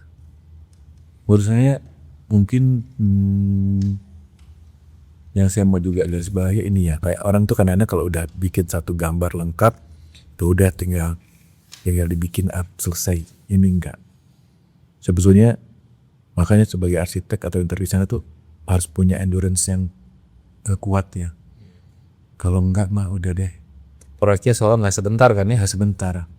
Jangan jadi interior designer gitu. Kalau nggak sabar gitu, pengen cepet kaya, pengen cepet, aduh, nggak ngeladenin klien gitu. Kita tuh, saya selalu bilang di kantor juga, guys kita tuh server loh, kita tuh serve loh, kita tuh melayani tuh nanti udah bapaknya datang lain lagi nih, anaknya datang, aduh, gitu. Revisi, bongkar. Bukan revisi, cuma saya udah beda lagi gitu. Baru pertama kita mau set up konsep nih, aduh lain lagi nih. Atau kita begitu provide satu presentasi pertama gini, anaknya itu nggak datang atau waktu itu ayahnya nggak datang atau gimana gitu, aduh beda banget nih gitu. Nah itu kan semuanya kan harus terpenuhi. Bukan yang situ kontrak misalnya Bapak Mario Wibowo dan matanya itu doang. Oh, Pak Mario udah setuju kemarin ini. Ya lu nggak bakal dapet reputasi ini. Jadi reputasi ini ibaratnya apa ya? menurut saya ya, bukan hanya soal bagus nggak bagus desain, tanda petik ya, tapi menyeluruh. Makanya sebuah impian itu ketika proyek selesai dan kita berteman dengan kliennya, itulah yang harus kita wujudkan. Proyek selesai kita nambah temen, jangan nambah musuh. Bener. Iya. Ya kalau setahun 30 proyek aja udah nambah 30 teman. Iya. 30 teman masing-masing punya satu teman tuh udah dapat 60 ya. Iya. Nah tadi tambahin lagi, misalnya gini satu-satu tadi arsitek kan, kedua kliennya, kliennya kita jaga sebaik-baiknya. Saya bilang gini, kita tuh ibarat pernikahan, kita deal dengan satu orang di proyek ini, dari satu rumah ini ya, apapun itu jalannya. Kalau bisa jangan lepas. Oh bukan berarti saya nggak pernah lepas ya, atau saya istilahnya diberhentikan lah gitu. Ada juga dengan hal yang lain gitu. Tapi ya itu kan, aduh gila, bawel nih atau gini ini nggak perlu, nggak apa-apa. Kayak kemarin baru tadi malam ada temen dari showroom gitu di Kemang, dia Mas nih ada calon klien nih bilang gini katanya. Dia besok udah pulang ke Palembang gitu. Dia tanya, saya mau bikin, dia udah ada arsiteknya, mau cari interior gitu. Cari interior yang sabar katanya gitu. Karena buat orang tua saya kata gitu.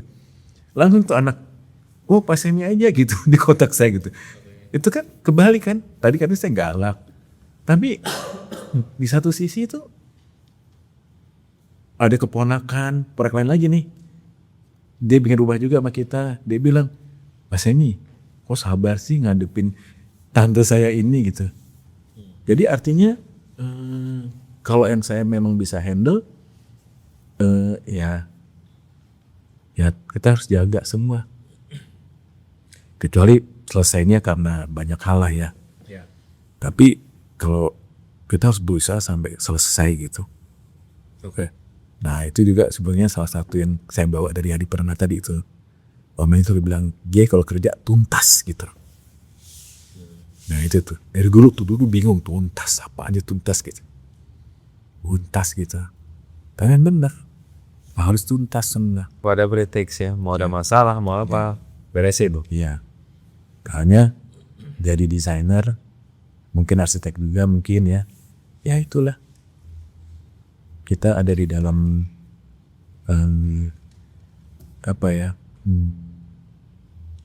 titik atau ya di situ.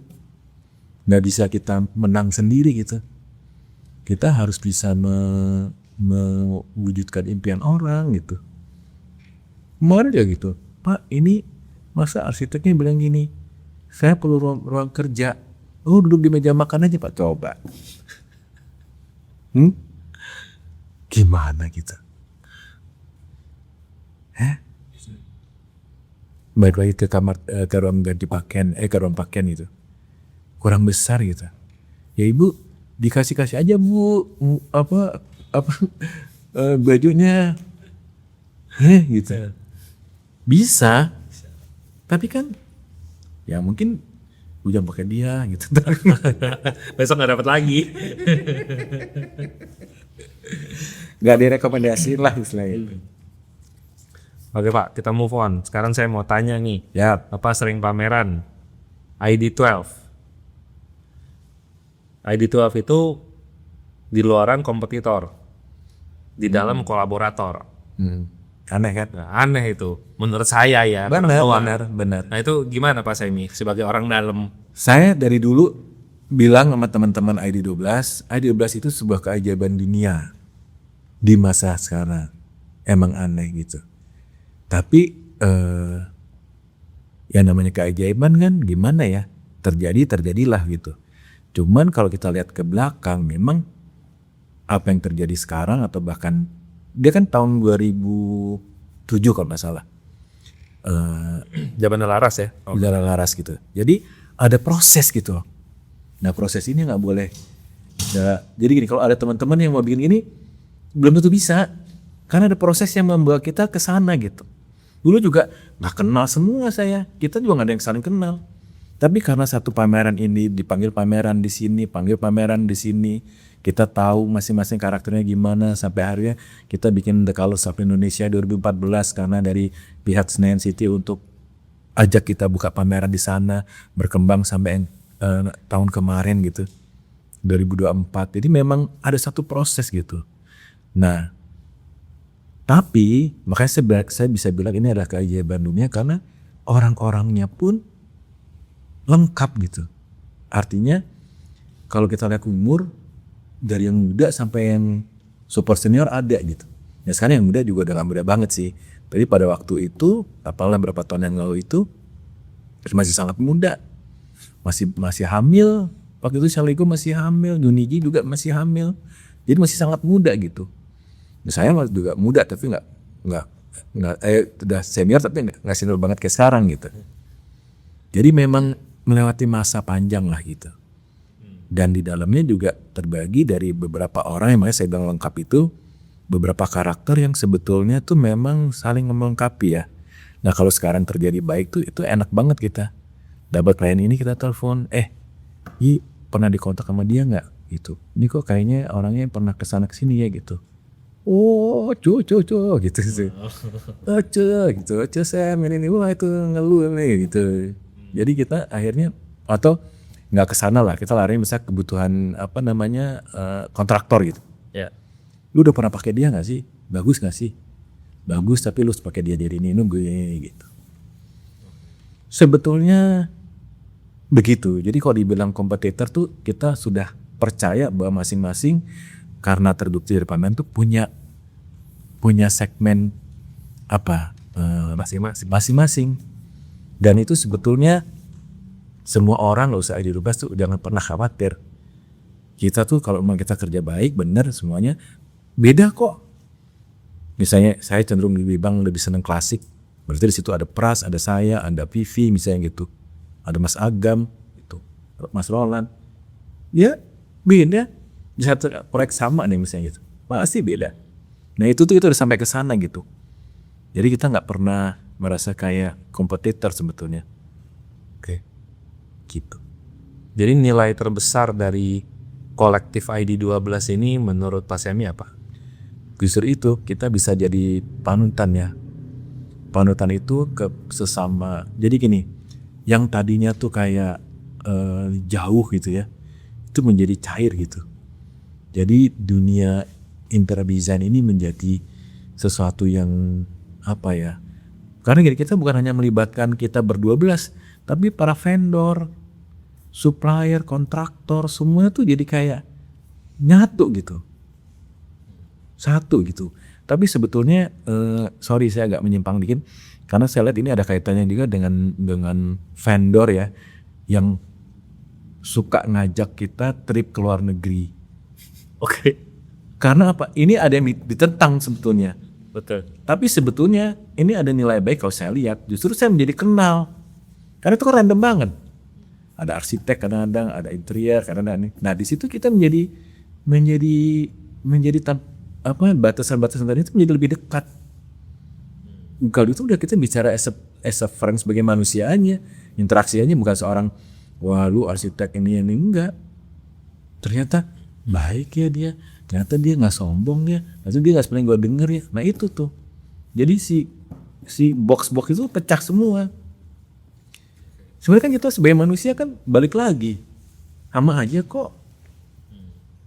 Cuman karena wah dia kayaknya gini dah, wah kayaknya gitu. Kalau dari luar kelihatannya kan begitu ya. Gitu. Makanya saya senang banget tuh kalau pameran The Colors of Indonesia itu dari jam 2 sampai jam 6 hampir tiap hari saya nongkrong di sana. Karena apa? Waktunya saya untuk bertemu dengan banyak orang yang muda-muda yang saya kasih penjelasan, saya kasih ini, saya sharing ini. Mau main ke kantor monggo, ngeliat ini apa, mengundang saya silakan. Karena itu adalah waktu yang buat saya tuh disitulah kita bukan cuma pamerin karya, kita membuka diri untuk banyak hal itu. Terus arsitek dan interior itu sebenarnya beneran temenan nggak sih? Kan kalau tadi Pak Semi bilangnya kita berteman sama arsitek, nanti dibagi proyek. Gitu. Tapi ntar kenyataannya di lapangan kan kalau udah kerja berantem nih, arsitek sama interior tarik-tarikan kan. Menurut Pak Semi tuh sebenarnya gimana? Apa mendingan gue sih mendingan arsitek sama interior gue handle dua-dua aja lah, tim gue internal kan gue gampang collab-nya gitu kalau internal. Sebenarnya kan arsitek sama interior tuh bedanya jelas ya. Maksudnya tanggung jawabnya, hal-hal yang dipertimbangkan gitu ya kan beda banget gitu. Nah, memang dari pengalaman saya arsitek tuh ada dua gitu. Ada yang ketika dia bertemu dengan klien tuh kemudian dia menjabarkan menjadi sebuah space planning ya, denah gitu, dia udah detail sekali. Nah, yang kayak gini nih, wah mantap banget. Tapi ada juga yang berpikir nanti interiornya ada lagi Pak. Nah dia yang lanjutin gitu. Nah selama ini dua itu yang saya ketemu. Jadi kalau sampai terus kemudian terjadi konflik sih bisa dibilang tidak sama sekali. Karena justru kita selama ini ya memang mempunyai hubungan yang seperti itu. Ada arsitek yang sampai detail sekali loh dia. Artinya dia memang sudah berpikir pintu dan lain sebagainya. Kan biasanya kan masalah pintu yang berubah kan, kemudian masalah kamar mandi dan sebagainya gitu. Ini dia udah persis gitu. Udah menguasai betul. Dan bisa dibilang pas kita ngeliat, dah tinggal nanti detail. Boleh nggak kita, ibunya bilang, Pak gedein lagi dong kamar wakil klosetnya. Kita cari akal untuk bisa diinin gitu. Tapi ada yang, nih gue cuman kolom-kolom ya Sam ya. Ini lu mau rubah terserah gitu. Asal lu jangan rubah ininya nih, fasad gue gitu. Oke, gitu. Oh artinya komunikasinya yang penting dong. Betul. Sama sebenarnya trustnya itu. Jadi trust itu sebenarnya bukan cuma dari klien, dari arsiteknya juga. Nah saya punya kebiasaan kalau saya misalkan ada klien datang, Pak saya bawa pakai Pak Semi ya, arsiteknya si A gitu. Deal nih atau nih saya kontak beliau. Kalau perlu saya ketemuin beliau. Apalagi senior gitu. Pak terima kasih saya udah dapat proyek ini gitu. Oke. Jadi ketemu gitu maksudnya. Dan saya bukan cuma ketemu say hi basa-basi enggak. Saya mau tanya dong proyek ini apa sih yang mau diangkat gitu loh. Apa sih yang mau dikembangin. Kan arsitek-arsitek ini pasti kamu bisa kebayang bukan lumayan duluan dari saya semua ini. Udah pada mapan-mapan nih. Jadi kan iya dong arsitek loh. Iya. Ya kan sini gitu. Jadi mereka kan harus saya ketahui gitu maksudnya ketika pertama kali tuh kliennya mau apa nih gitu. Ada yang bilang wah ini rumah di Menteng ini nanti saya maunya Menteng marmernya abu-abu. Duh nomor abu-abu perasaan nggak ada yang bagus ya gitu. Wah kayaknya nih ibunya sekarang waktu ngobrol-ngobrol pengennya lebih gimana gitu, lebih glamor, lebih ini gitu. Nanti kan saya harus dia maunya abu-abu. Dan bikinlah abu-abunya border atau apa. Ya pas dia lihat, wah keren. Dia juga seneng. Nah itu ketika udah selesai arsitek kalau seneng. Setelah tadi teras dia seneng.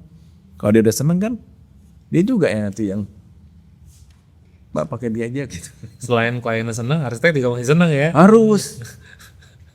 Kalau nggak dipanggil lagi next proyek. Nggak tapi ya sebenarnya hal kayak gitu tuh industri aja sih yang bikin ini. Sebenarnya balik lagi ke hubungan kita lah sebagai teman, sebagai manusia gitu. Yeah. Pasti ada yang nggak seneng juga kadang-kadang. Misalnya lu tuh ya gini gitu. Atau lu jangan ubah atau apa gitu. Pasti ada. Tapi kalau kita sebagai teman kan enak. Nah itu salah satu tuh kata-kata yang trust, friendship, dan responsibility. 3 kata sakti ini yang dikasih oleh founder Hadi Prana nih. Jadi proyek itu karena trust gitu. Trust terus kita harus berteman. Berteman itu ya pertama sih. Karena kalau kita berteman sama klien tuh kita nggak bakal kalau salah atau apa tuh seteman gitu. Dengan klien, dengan vendor, dengan semuanya. Tapi jangan lupa kita punya responsibility dua-duanya. Lu juga punya responsibility sebagai klien. Kita juga 3 kata sakti gitu. Jadi itu kebawa kemana-mana. Pasti tanggung jawab berkaitan dengan reputasi tadi. Jadi untuk merangkum semua pembicaraan kita nih Pak, menurut Pak Semi the truth about interior designing or architecture? Sebenarnya apa sih selama ini? Apa ya? Mungkin saya coba menggarisbawahi yang tadi itu. Kita tuh harus punya stamina yang kuat dan tinggi gitu. Jadi artinya stamina ini banyak pengertiannya ya.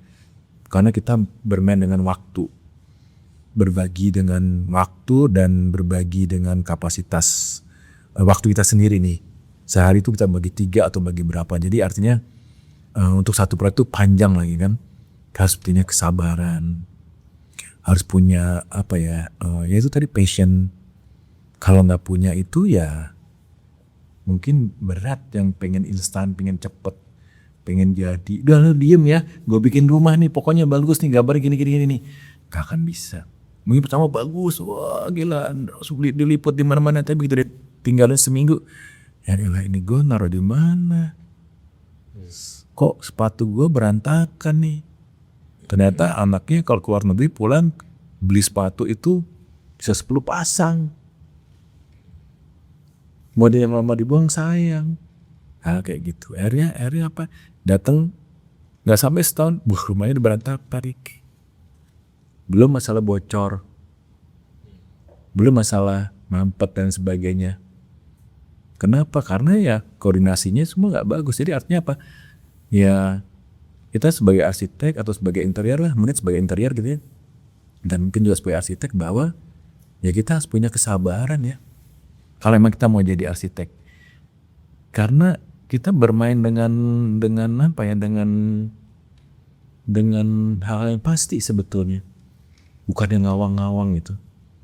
Kecuali mungkin kita bisa proyek rumah tinggal ya, bikin satu bangunan yang memang dia sebagai, mungkin saya nggak tahu, mungkin museum kita bisa bikin.